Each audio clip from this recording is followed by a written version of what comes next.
नमस्कार, आदाब। आप देख रहे हैं खबर अड्डा और मैं हूं आपके साथ सुम्बुलीरम।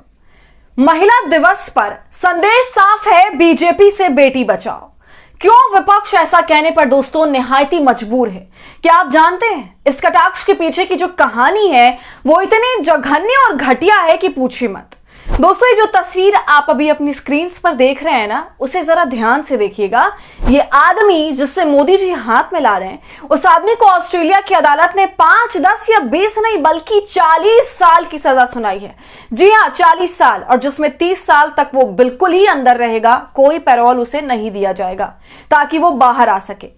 तो ऑस्ट्रेलिया की अदालत ने इस आदमी को, या कहें जानवर को, 40 साल की सजा सुना दी। और इसकी चर्चा बदकिस्मती से इसलिए हो रही है क्योंकि पहले तो ये भारतीय है और भारतीय जनता पार्टी की ओवरसीज फ्रेंड्स ऑफ बीजेपी का अध्यक्ष भी।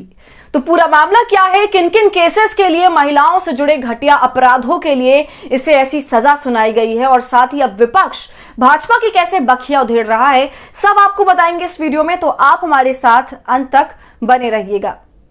बालेश धनखड़, जी हां दोस्तों, यही नाम है इस शख्स का जिसने अंतर्राष्ट्रीय महिला दिवस पर महिला समाज के साथ साथ पूरी दुनिया को चौंका दिया है, जिसने दुनिया के सामने हमारे देश के नाम का मट्टी पलेत कर दिया। इस आदमी को ऑस्ट्रेलिया की प्रमुख अखबार ने, जिसका नाम सिडनी मॉर्निंग हेराल्ड है, उसने बालेश को वर्स्ट रेपिस्ट इन सिडनीज रीसेंट हिस्ट्री के खिताब से नवाजा है। समझ रहे हैं आप दोस्तों, अखबार कह रहा है कि सिडनी की रीसेंट हिस्ट्री के सबसे खराब, सबसे बुरा रेपिस्ट है बालेश। बालेश के घिनौने कांड ने, उसकी दरिंदगी ने सिडनी में सनसनी मचा के रख दी है, क्योंकि दोस्तों बालेश कोई साधारण पर्वर्ट या सेक्सुअल ऑफेंडर नहीं है। जब मैं आपको उसके अपराध की डिटेल्स बताऊंगी तो आपके रोंगटे खड़े हो जाएंगे, आपको घिन आ जाएगी। लेकिन ऐसे दरिंदों के बारे में बात करना बहुत जरूरी है, क्योंकि उनको लगता है कि पावर और कनेक्शन अगर हो उनके पास तो उन्हें 7 खून भी माफ हो जाएगा। तो दोस्तों, सबसे पहले आप बालेश के कांड के बारे में जान लीजिए, उसके भाजपा कनेक्शन के बारे में जान लीजिए, फिर आगे की चर्चा करेंगे। देखिए दैनिक भास्कर की इस खबर को। ऑस्ट्रेलिया में भारतीय मूल के शख्स पर 39 मुकदमे हैं। इसमें 13 मामले दुष्कर्म के हैं। लड़कियों को नौकरी का झांसा देता था, फिर वीडियो भी बनाता था और ब्लैकमेल भी करता था। 5 मामले कोरियन लड़कियों ने दर्ज करवाए थे साल 2018 में। इसके बाद इसे अरेस्ट किया गया। दोस्तों, बालेश लड़कियों को नौकरी के नाम पर बुलाता था, उन्हें अपने खास पॉलिटिकल कनेक्शंस के बारे में बताकर झांसे में लेता था, फिर ड्रग्स देकर लड़कियों को बेहोश करता था, उनके साथ दुष्कर्म करता था, फिर वीडियो भी बनाता। इसके कंप्यूटर से एक वीडियो तो 95 मिनट की मिली है, और सबकी सब इतनी खराब है कि जजों से ठीक तरह से देखी भी नहीं गई। और दूसरी बड़ी बात यह कि केवल एक रेपिस्ट ही नहीं था ये, बल्कि एक वायलेंट रेपिस्ट था। लेकिन इसकी पोल तब खुल गई जब ये एक कोरियन महिला के साथ दुष्कर्म कर रहा था और वो बेहोशी की हालत से जाग गई और बचते बचाते खुद को वॉशरूम में लॉक कर लिया, और फिर यहीं से मामला आगे बढ़ा।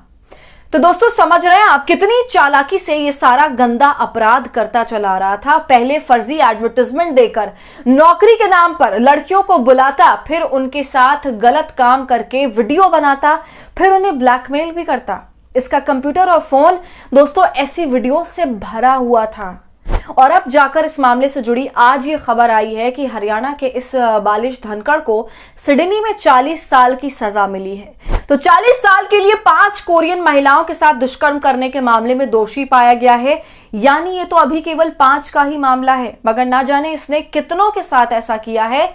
खबर में एक जगह लड़कियों के साथ दुष्कर्म की संख्या 13 बताई जा रही है, यानी 13 लड़कियों के साथ ये सब किया। इतना बड़ा आंकड़ा, 13 लड़कियां।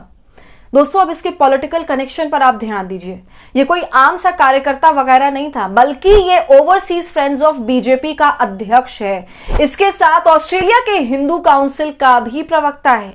प्रधानमंत्री मोदी समेत सुब्रमण्यम स्वामी के साथ, जेपी नड्डा के साथ और भाजपा के तमाम बड़े नेताओं के साथ इसे बार बार देखा गया है। बालेश मोदी के 2014 की शपथ ग्रहण समारोह में भी आया था। इसके अलावा भी कई मुलाकात वो मोदी जी से कर चुका है।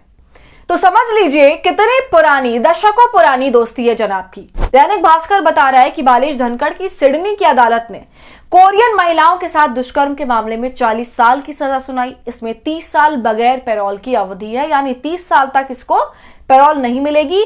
और जब तक इस भाजपाई दरिंदे की 40 साल की सजा पूरी होगी, इसकी उम्र 83 साल की हो जाएगी। दोस्तों आपको बता दें, मूल रूप से ये रेवाड़ी के सेक्टर 3 का निवासी और छात्र के तौर पर साल 2006 में ऑस्ट्रेलिया गया था, फिर वहीं सेटल हो गया। बड़ी बड़ी कंपनी में काम भी किया। इसके पिता एयरफोर्स ऑफिसर थे। इसके बाद शिक्षा विभाग के भी हिस्सा रहे। तो बालिश के माता पिता के लिए तो ये सबसे ज्यादा शर्मनाक है, क्योंकि उसके पिता एक तो एयरफोर्स में ऑफिसर थे, देश के लिए लड़ते थे, देश के लिए सम्मान का काम करते थे, और दूसरी तरफ उनका बेटा भारत की मटिया पलीत कर रहा था, और वो भी इतने गंदे स्तर पर। दोस्तों ये जो सजा बालिश को सुनाई गई है वो महिलाओं से जुड़े मामलों की ऑस्ट्रेलिया की सबसे सख्त सजा है। बालिश के ऊपर 39 मुकदमे दर्ज हैं। 39। दोस्तों जिस तरह से बालिश धनखड़ ने अपने सोशल मीडिया पर भाजपा के नेताओं के साथ फोटोज डाली है, कभी प्रधानमंत्री नरेंद्र मोदी के साथ, कभी सुब्रमण्यम स्वामी, विश्व हिंदू परिषद के अध्यक्ष अशोक सिंघल, तो कभी हरियाणा के कांग्रेस नेता व पूर्व केंद्रीय मंत्री बीरेंद्र सिंह के साथ, तो इसी वजह से कांग्रेस ने सजा के बाद भाजपा पर ताबड़तोड़ सवाल खड़े किए हैं। कांग्रेस ने सोशल मीडिया पोस्ट में लिखा, मोदी के चहेते बालिश धनखड़ को ऑस्ट्रेलिया में 40 साल की सजा मिली है। महिला दिवस पर यह खबर आई है। बालिश ने कई लड़कियों के साथ 13 बार रेप किया। यह साफ संदेश देती है कि बीजेपी से बेटियों को बचाना है। इसके अलावा सुप्रिया सुनेत ने भी दोस्तों ट्वीट किया है, मोदी जी के साथ इतनी आत्मीयता से मिलने वाले शख्स का नाम बालिश धनखड़ है। ये overseas friends of BJP Australia का अध्यक्ष रहा। अब इसे ऑस्ट्रेलिया में 5 महिलाओं के साथ अत्यंत हिंसक बलात्कार के मामलों में 40 साल की सजा मिली है। महिला दिवस पर संदेश साफ है, बीजेपी से बेटी बचाओ। तो अब इस जघन्य अपराध को लेकर भाजपा क्या बोलेगी, और उससे बड़ी बात कि हमारे देश की जो मीडिया है, क्या वो इस मुद्दे पर डिबेट करेगी, या फिर भाजपा सरकार सिडनी में रह रहा है अपने भारतीय मूल निवासी को वहां से निकालने की कोशिश करेगी, या फिर उससे किनारा कशी कर लेंगे। दोस्तों आपका इस पूरी वीडियो पर क्या कहना है, हमें अपनी राय कमेंट कर जरूर बताएं। वीडियो पसंद आई हो तो इसे लाइक और शेयर करें, और खबर अड्डा को यूट्यूब पर सब्सक्राइब कर लें।